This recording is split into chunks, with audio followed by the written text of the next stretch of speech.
देखो कल जो है हमने फोर्स निकालना कैलकुलेट कर लिया था ना।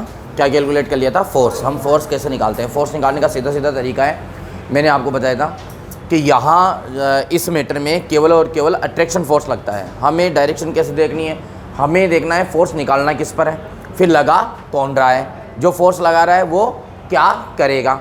वो एक ही चीज़ कर सकता है, वो पुल ही करेगा, अट्रैक्ट ही करेगा, खींचेगा ही सही। तो direction along to line joining, pull करती हुई, खींचती हुई, है ना। तो ये चीज़ हो जाएगी, उसमें कोई दिक्कत वाली बात नहीं है। हमने कल एक क्वेश्चन भी उस प्रकार का बनाया था। अलग अलग प्रकार के क्वेश्चन आ सकते हैं, कोई दिक्कत वाली बात नहीं है। जैसे कि मान लो वो हमें इस बार जो है ना वो ट्राइंगल दे दिया। बताओ क्या दे दिया? ट्राइंगल। इसमें मैं फिर से कह देता हूँ, आपको बेसिकली कुछ ध्यान रखना है। जो बेसिक ध्यान रखना है वो मैंने पहले भी पूर्व में भी चर्चा कर चुका बहुत बार, कि मान लो बेटा दो वेक्टर है आपके पास में, ये ए वेक्टर है और ये क्या है? B vector. इन दोनों को जोड़ना है।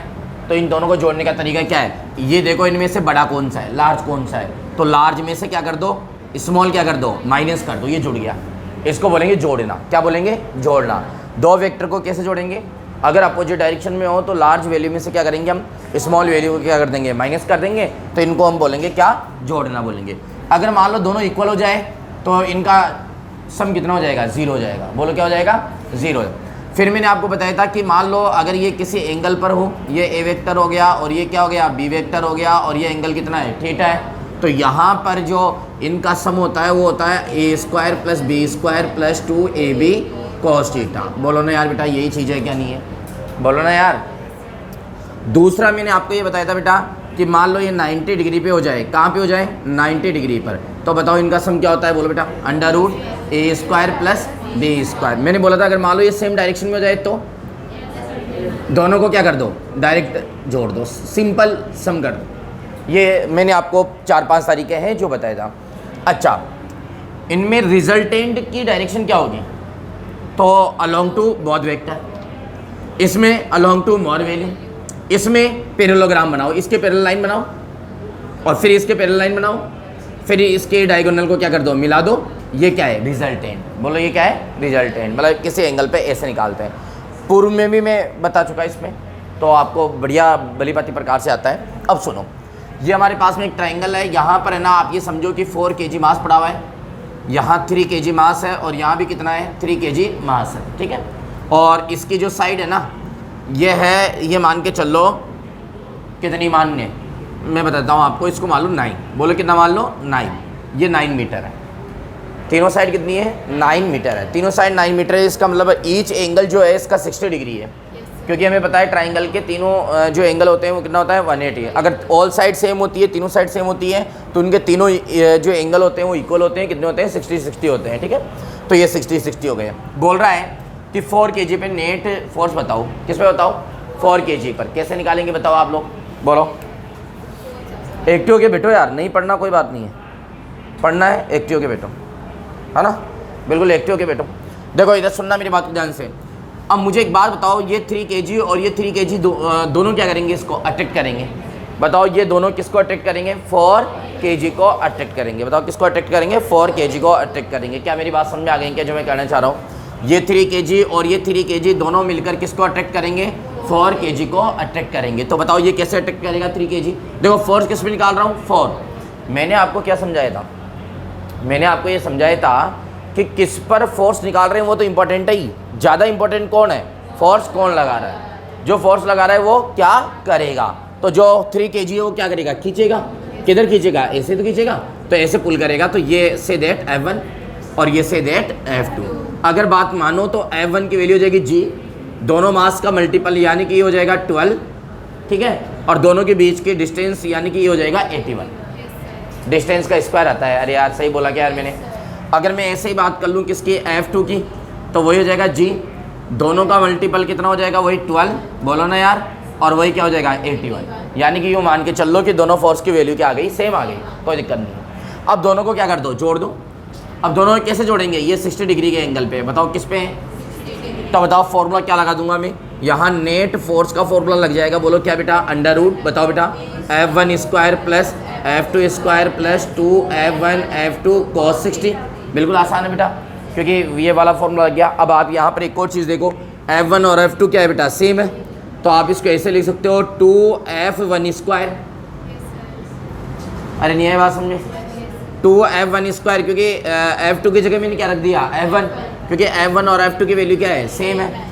और यहाँ पे लिख सकता हूँ 2f1²। अरे ये हो गया ना यार।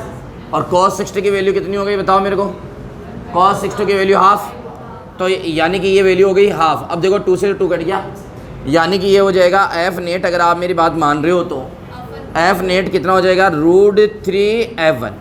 देखो देखिए एक बार आप √3f1 सॉल्व करके देख लेना, यही आएगा। अब सुनो, अगर मैं f नेट की बात करूँ तो हमारे पास में आ गया √3 और f1 की वैल्यू हमारे पास में है ही कितना है, G1281। बोलो ना यार बेटा, आपको ये ऐसे भी मिल सकता है f नेट इक्वल टू, क्योंकि आगे सोल्व करें अपन इसको तो आपको पता है कि ये 3 से कट रहा है।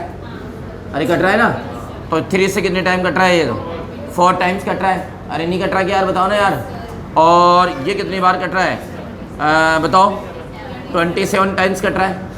बोलो ना यार।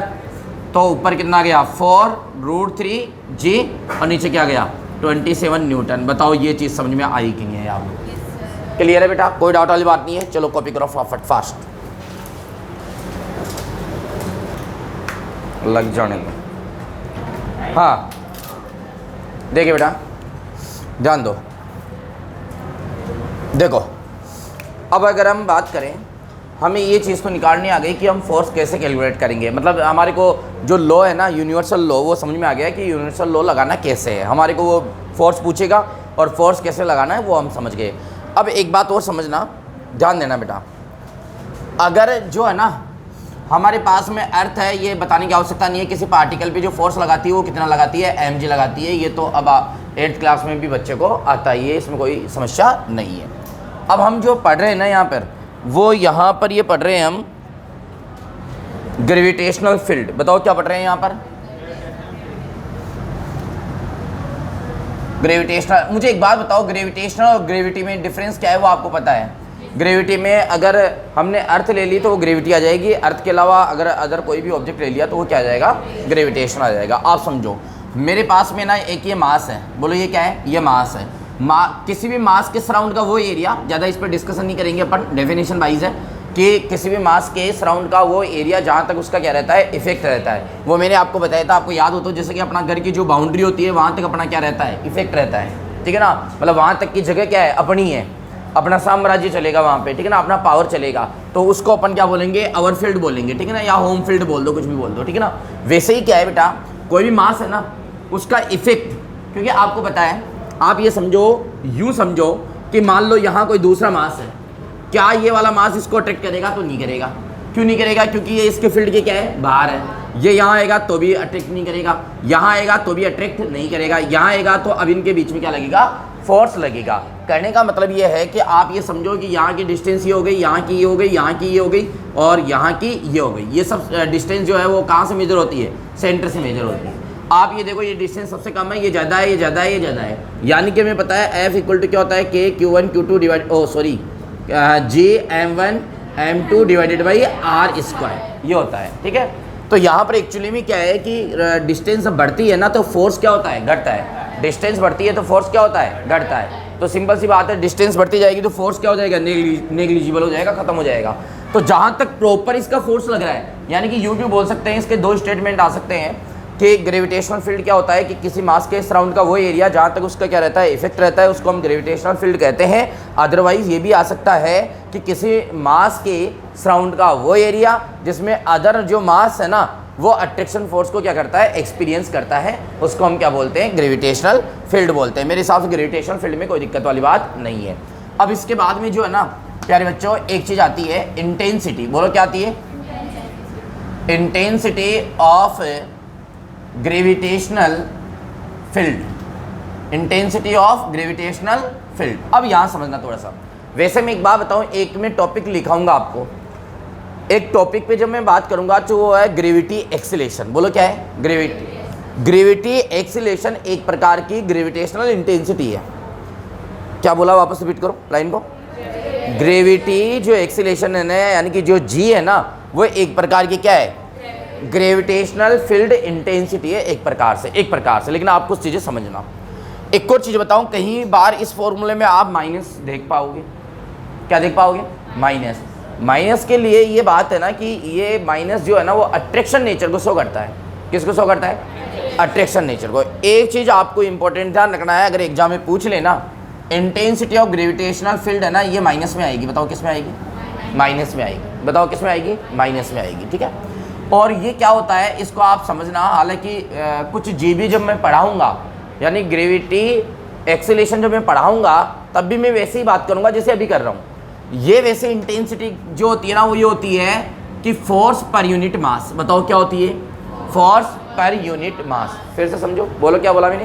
फोर्स पर यूनिट मास। ये ग्रेविटेशनल फोर्स है और ये क्या है? यूनिट मास है। ये क्या है बेटा? यूनिट मास है। इसकी यूनिट की बात कर ले तो न्यूटन पर केजी हो गई। क्या मैं सही हूँ क्या? अगर इसकी यूनिट की बात कर ले तो क्या हो गई बेटा? न्यूटन पर केजी हो गई। आप एक बात समझो ना मेरी बात को, न्यूटन का मतलब होता है केजी मीटर पर सेकंड स्क्वायर, नीचे आ गया केजी, केजी से केजी कट गया तो मीटर पर सेकंड स्क्वायर, जो कि एक्सेलरेशन होता है। जी, यही तो जी की यूनिट होती है। क्या मैंने गलत बोला क्या बेटा? अब आप लेकिन आप कुछ शब्दावली को समझे ताकि हमें एग्जाम में और ज़्यादा डीप पे अगर एग्जाम जाए तो वहाँ प्रॉब्लम नहीं आए। इंटेंसिटी ऑफ ग्रेविटेशनल फील्ड को हम आई से रिप्रेजेंट कर लेंगे। आई इक्वल टू क्या हो जाता है? F upon M. कई केसेस में नहीं, मतलब 99% ये और जी सेम है, लेकिन क्या डिफरेंस है? कैसे इसको क्लासिफाइड करेंगे हम, मैं एक बार पहले ये पढ़ाऊंगा, उसके बाद में छोटा जी पढ़ाऊंगा, फिर दोनों पे हम बात करेंगे, फिर दोनों पे हम कंसिडर करेंगे ना बेटा। ये चीज़ आप ध्यान रखें। पहले आप समझो इंटेंसिटी ऑफ ग्रेविटेशनल फील्ड क्या होता है कि किसी भी ग्रेविटेशनल फील्ड में आप किसी मास को रख दो। मान लो यहाँ ग्रेविटेशनल फील्ड लगा हुआ है, बोलो यहाँ पर क्या है? ये ग्रेविटेशनल फील्ड है। ये क्या है? ग्रेविटेशनल फील्ड है। मान लो ये फील्ड है ग्रेविटेशनल फील्ड। यहाँ पर किसी मास को रख दो तो ये मास क्या करता है? एक फोर्स एक्सपीरियंस करता है। ये मास क्या करता है? एक फोर्स एक्सपीरियंस करता है। आप ये देखो ना, यहाँ पर ग्रेविटेशनल फील्ड है, अरे है। अब इस मार्कर को रख दो तो जो ही इस मार्कर को मैं फ्रीली रखूँगा ना तो ये मार्कर नीचे जाएगा। क्यों जाएगा भाई नीचे? क्यों जाएगा भाई नीचे? क्योंकि नीचे क्या लग रहा है? ग्रेविटेशनल फील्ड लग रहा है। ग्रेविटेशनल फील्ड की जगह वो क्या आ जाएगा? ग्रेविटी। अरे बोलो ना यार, क्योंकि ये कहाँ रखा हुआ है? ग्रेविटेशनल फील्ड में रखा हुआ है। अगर ग्रेविटेशनल फील्ड में रखेंगे तो ये एक फोर्स को एक्सपीरियंस करेगा। एक फोर्स को क्या करेगा? एक्सपीरियंस करेगा। बोलो ना यार बेटा। तो ये मैंने क्या बोला, यहाँ अगर फील्ड है और यहाँ किसी मास को रख दिया तो ये मास क्या करेगा? एक फोर्स को एक्सपीरियंस करेगा। तो जिस फोर्स को एक्सपीरियंस करेगा, मैंने क्या बोला, तो उस फोर्स और उस मास का जो रेशियो है ना वो क्या कहलाती है बेटा? इंटेंसिटी कहलाती है। बोलो ना यार क्या कहलाती है? इंटेंसिटी कहलाती है। क्या इंटेंसिटी का मामला समझ में आ गया क्या बेटा? कोई डाउट वाली बात नहीं है। इसकी ऐसा यूनिट समझ में आ गई, न्यूटन पर केजी लिख सकते हैं और मीटर पर सेकेंड स्क्वायर लिख सकते हैं। Gravitational force per unit mass is called intensity of gravitational field. बताओ कर लोगे आराम से, किसी को कोई डाउट वाली बात नहीं है। कुछ इंपॉर्टेंट बातें अब समझना बेटा। हमें क्या करना है, यहाँ पर लेना है एक होलो स्पेयर और एक लेना है सॉलिड स्पेयर। बताओ क्या क्या लेना है? होलो स्पेयर और एक क्या लेना है? सॉलिड। तो होलो स्पेयर की वजह से इंटेंसिटी कितनी होगी और सॉलिड स्पेयर की वजह से इंटेंसिटी कितनी होगी, ये बात समझनी है। तो एक बार मैं लैंग्वेज में लिखा देता हूँ इन दोनों को। तो पहले तो लैंग्वेज में लिख लो, ग्रेविटेशनल फील्ड लिख लो बेटा। लिखो बेटा, ग्रेविटेशनल फील्ड में लिख लो।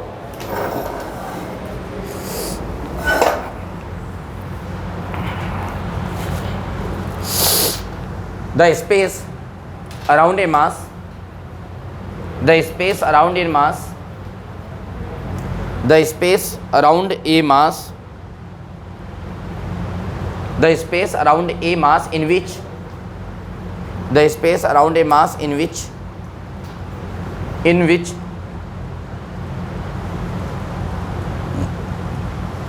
other mass experience attraction force, other mass experience attraction force, other mass experience attraction force, other mass experience attraction force is called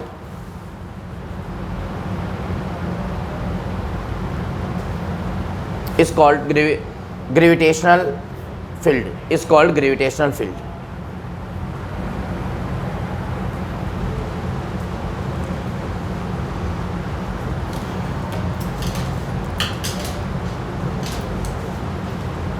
नीचे लिख लो, it is vector quantity, it is vector quantity.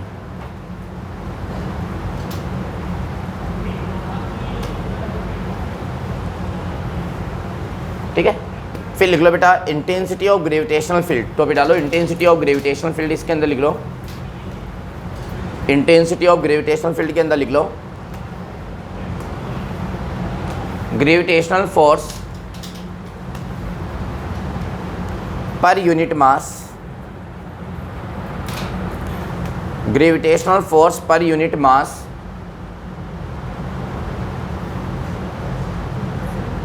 Gravitational force per unit mass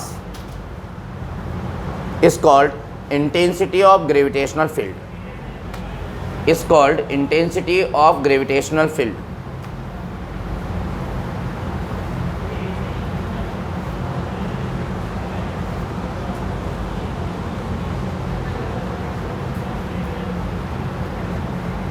intensity of gravitational field. ठीक है, नीचे formula लिख लो I equal to F upon M और unit लिख लो बेटा ना।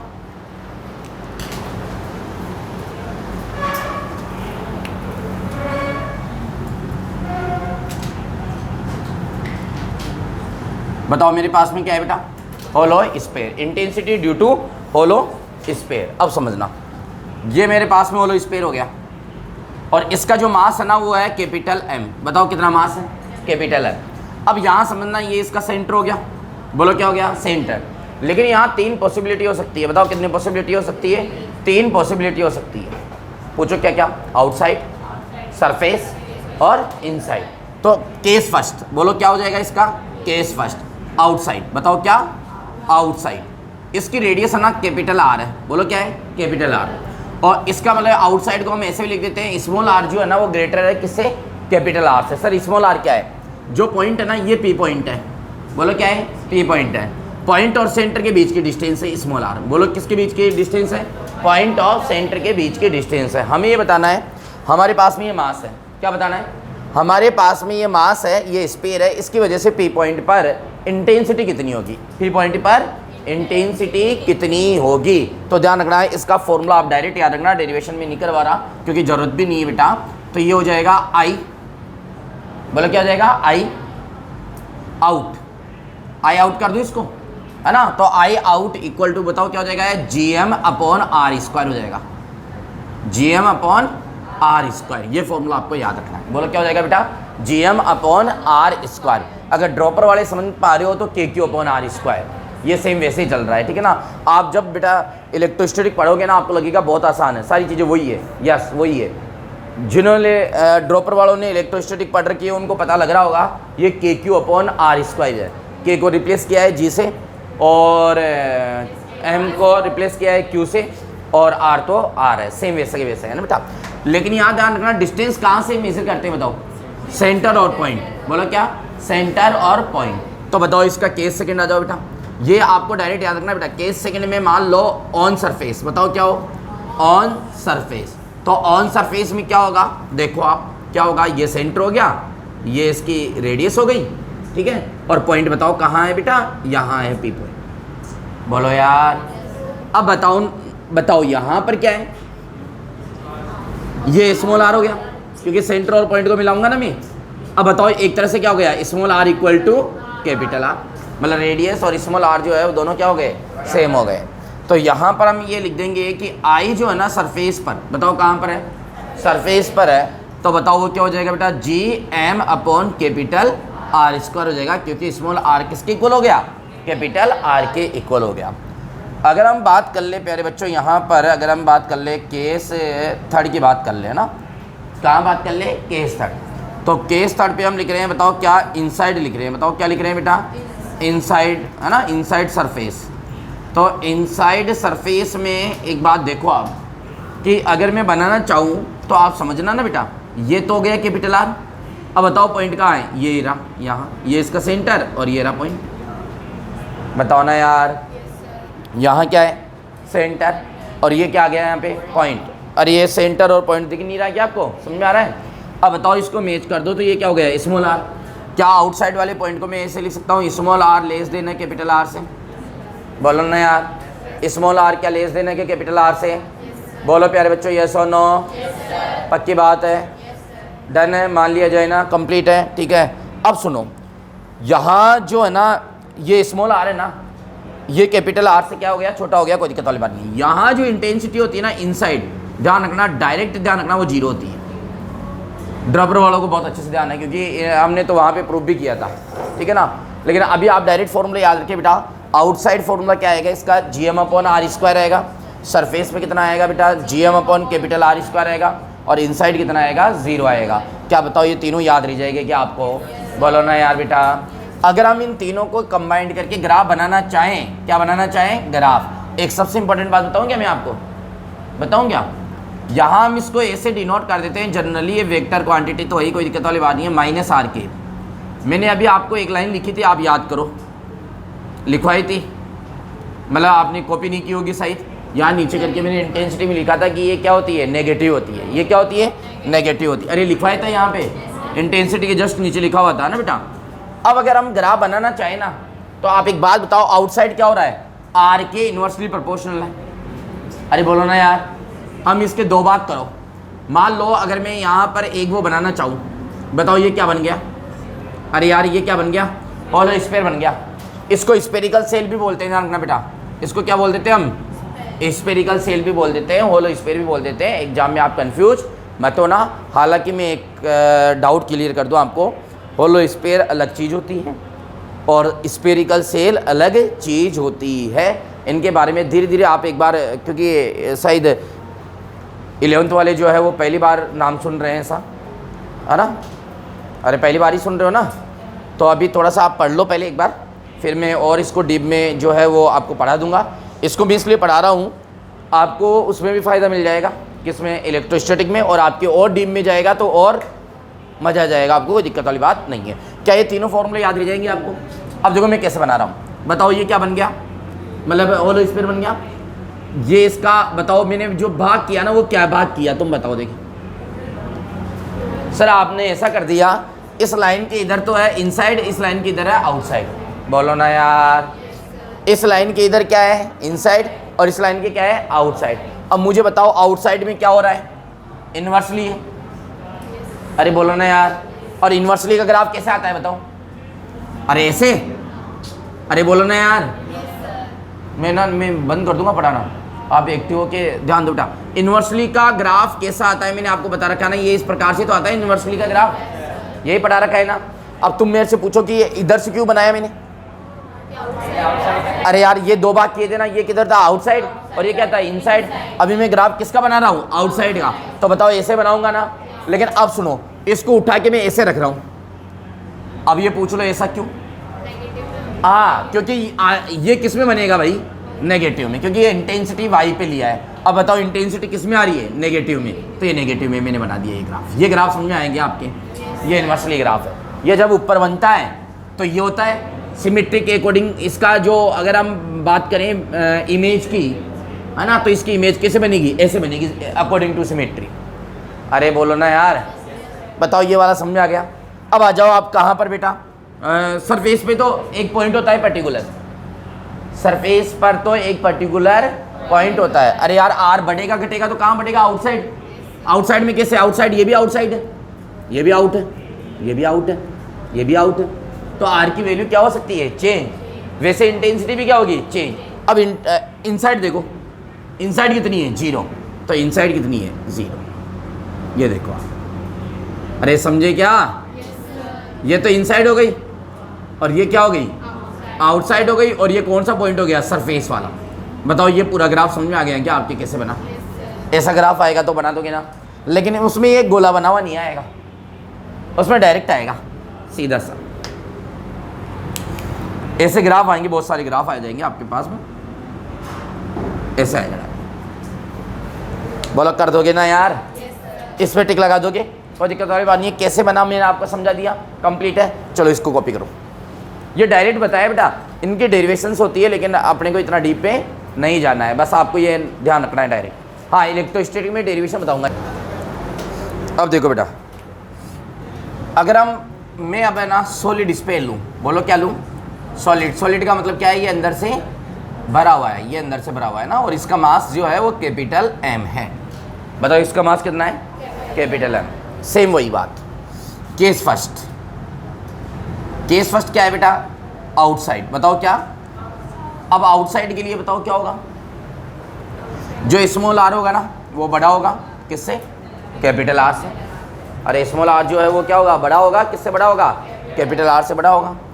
आप ये समझो कि हमारे पास में ये क्या हो गया?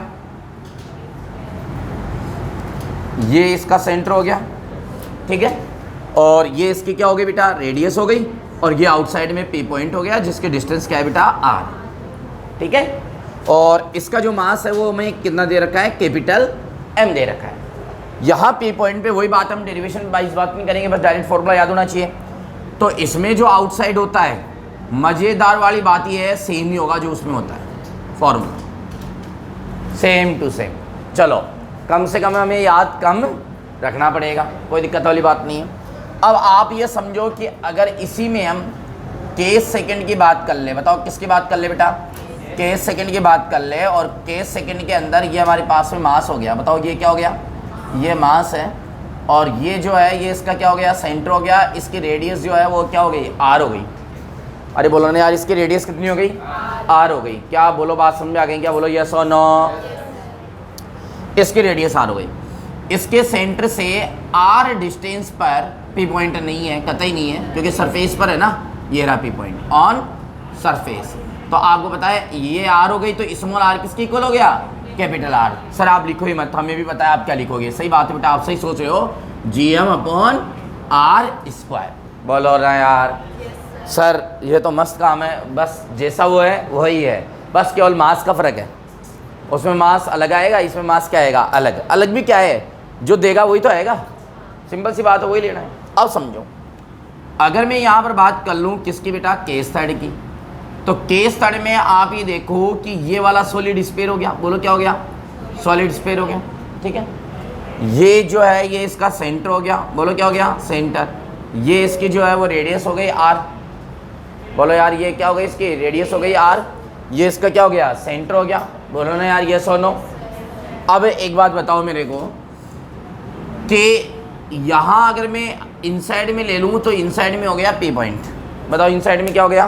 P point. और ये पी पॉइंट हो गया, तो ये डिस्टेंस जो है ना वो हो गई आपकी आर हो गई। बताओ कितनी हो गई? आर हो गई। यानी कि यहाँ पर आर लेस देन क्या हो गया? आर। और ये बात किसकी है? इनसाइड है, ठीक है। सर सिंपल सा है, जीरो हो जाएगा। यहाँ जीरो नहीं होगा, ये ध्यान रखना। यहाँ क्या होगा? जीरो नहीं होगा, तो G M r upon R cube. बोलो क्या होगा यहाँ पे? G M r R cube. यहाँ ही ध्यान रखना, स्मॉल आर तो क्या है? ये वाली डिस्टेंस है, और कैपिटल आर क्या है? उसकी रेडियस है। तो ये वाला फॉर्मूला आप पर्टिकुलर रूप से ध्यान रखिए। ये पर्टिकुलर, ये कैपिटल एम इसका कुल मास है। हालांकि इसका मास लेना मैं सिखाऊंगा बाद में, लेकिन उस तरीके से मैंने आपको अभी बताया नहीं। अभी मैंने आपको सीधा फॉर्मूला बताया है, आप सीधा फॉर्मूला लर्न करें, यूज करें, और आंसर आ जाएगा। बताओ क्या फॉर्मूला समझ में आ गया? क्या जी इन इक्वल टू, बताओ क्या हो जाएगा बेटा? बताओ जी कैपिटल एम आर और आर क्यूब। बताओ क्या याद रह जाएगा क्या बेटा? वापस बोलो क्या बोला मैंने?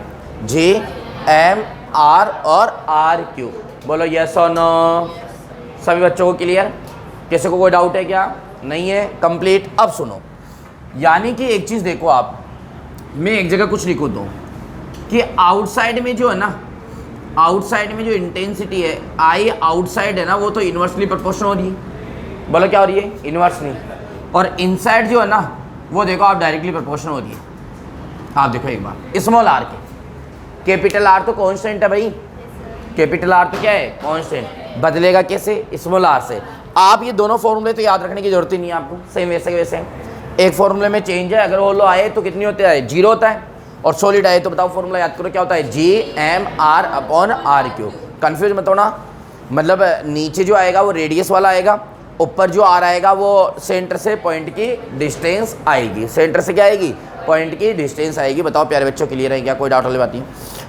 आप यूँ समझो यहाँ पे कि अगर हम ग्राफ बनाना चाहें अब तो देखो ग्राफ, अच्छा सबके वही, अगर मैं वेक्टर में लिखूंगा तो क्या लिख दूंगा यहाँ पे? माइनस आर के लग जाएगा। अरे वो तो समझ में आ गई ना आपके। तो इसका जब मैं ग्राफ बनाना चाहूँगा तो कैसे बनेगा? देख लो आप, बिल्कुल छोटा सा ग्राफ बनाऊंगा मैं प्यारा सा, कोई दिक्कत वाली बात नहीं है। ये तो हो गया हमारे पास में सॉलिड स्फीयर, ठीक है। और आप ये देखो, ये हो गया हमारे पास में क्या, एक लाइन, ये इसके इनसाइड है और ये इसके क्या है, आउटसाइड है। बता दो क्या समझ में आ गई क्या? ये इसके क्या है, इनसाइड, और ये क्या है, आउटसाइड। अब बताओ इनसाइड क्या है, डायरेक्टली प्रोपोर्शनल। तो डायरेक्टली प्रोपोर्शनल अगर आप कैसे आएगा, ऐसे। अरे यार उसमें देखो ना, ऐसे आता है ना डायरेक्टली प्रोपोर्शनल का। अरे हाँ, तो इसका सिमेट्रिक जो इमेज है वो ऐसे बन जाएगी, बोलो ना यार। और इन्वर्सली का कैसे आएगा, ऐसे। ये लो, ये तो क्या हो गया, आउटसाइड, और ये क्या हो गया, इनसाइड। बताओ ये वाला ग्राफ समझ में आ गया क्या आपके? अब एग्जाम में जो बना आएगा वो आपको भी पता है कैसे आएगा, वो इस प्रकार से आएगा, ये ऐसे और ये ऐसे। बस इस पर टिक करना है आपको, ठीक है ना। बताओ क्या ये दोनों टॉपिक आपको बिल्कुल क्लियर हो गए हैं क्या बेटा? कोई डाउट वाली बात नहीं है। चलो कॉपी करो इसको।